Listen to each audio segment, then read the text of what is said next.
Since the moment the immortality power of the Holy Knights was revealed, it became clear that the battle against them transcends physical strength or traditional combat skills.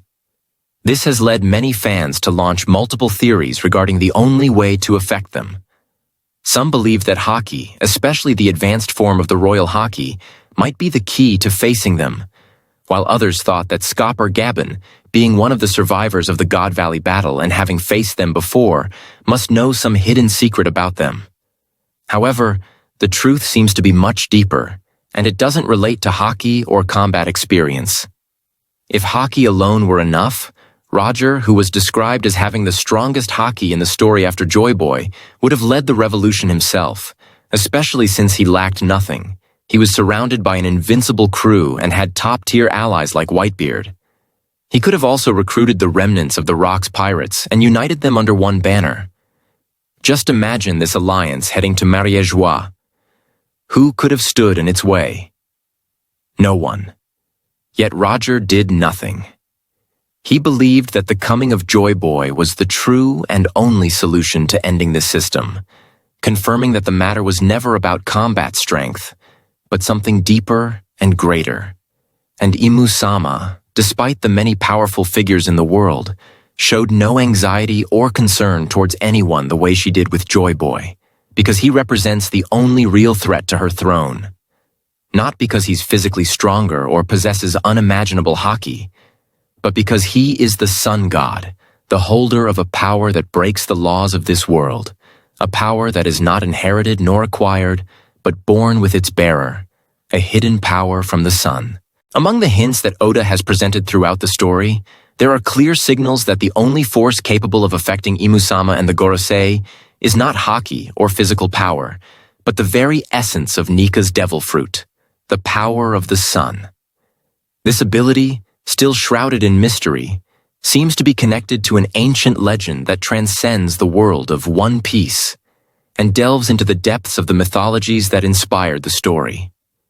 In the legends of the Egyptians and the Japanese, immortal beings were not defeated by swords or physical struggles, but fell before the true light of the sun. A sacred light that does not burn the body but purifies and liberates the soul.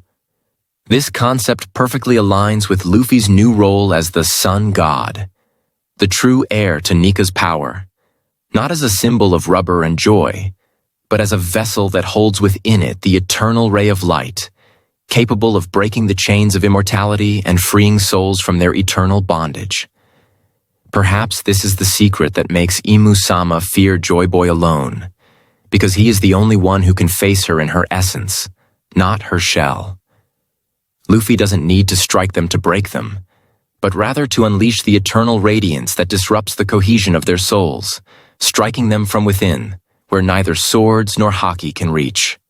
This spiritual power might be what we will witness later when Luffy reaches the peak of his development, manifesting in his final form that embodies the invincible sun, a light that pierces immortality and heralds the dawn of a new era for the world. Imu, the entity who has sat upon the throne of shadows for centuries, remains an enigma. However, scattered details within the narrative lead to profound conclusions about her abilities and vulnerabilities. Her constant presence in Mariejois and her complete refusal to leave, along with her full reliance on the Gorosei and the Holy Knights to execute her will, does not appear to be random or simply a display of arrogance.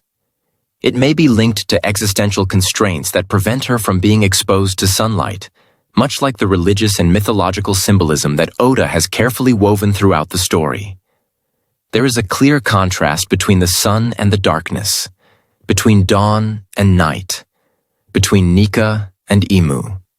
Luffy, as the new sun god, does not just represent a political or military threat to the world government, but rather the cosmic opposite of Imu. His light reveals what she hides, and his voice awakens what she has tried to suppress. Perhaps this is why she trembled when Joy Boy's haki was unleashed.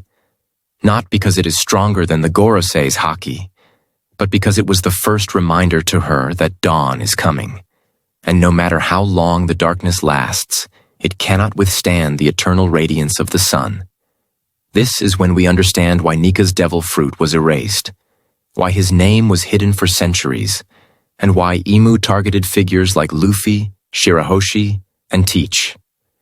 Each of them carries a seed of the past that she is trying to bury, and Teach, in particular, may represent the dark opposite of Nika, making these conflicts more than just battles of power. They are a cosmic struggle between light and darkness, freedom and control, eternal life and true rebirth. One of the hints that might support the idea of the sun's effect on the Holy Knights appeared when Saturn was an egghead. When he approached the Mother Flame, he placed his hand on his face, as if there was a significant effect on him. This suggests that light or heat has a powerful impact on these knights. This could be an indication of their potential weakness, as they may be connected to the power of darkness derived from Imu-sama. Therefore, the effect on them might lie within the ability of Luffy's devil fruit, which possesses the characteristics of the sun god, the arch-enemy of Imu-sama. It's possible that Scopper Gaban, who was with Roger on Raftel and learned about the secrets of the lost history, will be the one to help Luffy discover the true power of his devil fruit. While Luffy remains unaware of much about his abilities, Scopper Gaban might reveal the secret that will enable him to confront this great power, putting him on the right path to defeating Imu-sama and her allies. Oda consistently introduces new concepts in his story, reinforcing the idea that for every power or ability, there is a counterpart or weakness. For instance, Teach's devil fruit, the darkness fruit, is a clear example of this, as it grants him the ability to nullify other devil fruits and prevent their users from utilizing their powers. This unique ability makes Teach a formidable opponent, as his fruit transcends the properties of other devil fruits in an unconventional manner. Similarly, for the Nika, or Sun God fruit, there may be a similar concept of nullifying the immortality and regeneration power that Imu-sama possesses. If the Nika fruit is indeed linked to the sun, its power might lie in its ability to eradicate the force that grants Imu-sama eternal life and the ability to regenerate. This would make Luffy, as the new Joy Boy, a true vulnerability to Imu-sama, as he represents the force that directly opposes the eternal darkness and immortality that Imu seeks to achieve. The Nika fruit may be the key to destroying Imu-sama's ability to remain immortal. As we often see in history and mythology, there is a recurring contrast between the sun and the darkness, where the sun represents life and growth, while darkness represents death, or the false notion of immortality. Therefore, within the context of One Piece, the Nika fruit might be the tool that breaks the cycle of darkness surrounding Imu-sama, making Luffy, the upcoming Joy Boy, the only one capable of toppling this corrupt system. Oda's approach to introducing such opposing abilities enhances the story's deep, interconnected narrative. Each power contributes to pushing the events towards a climactic point where the hero or antagonist faces off with abilities that may be invisible or not fully understood, keeping the audience in a constant state of anticipation to discover more.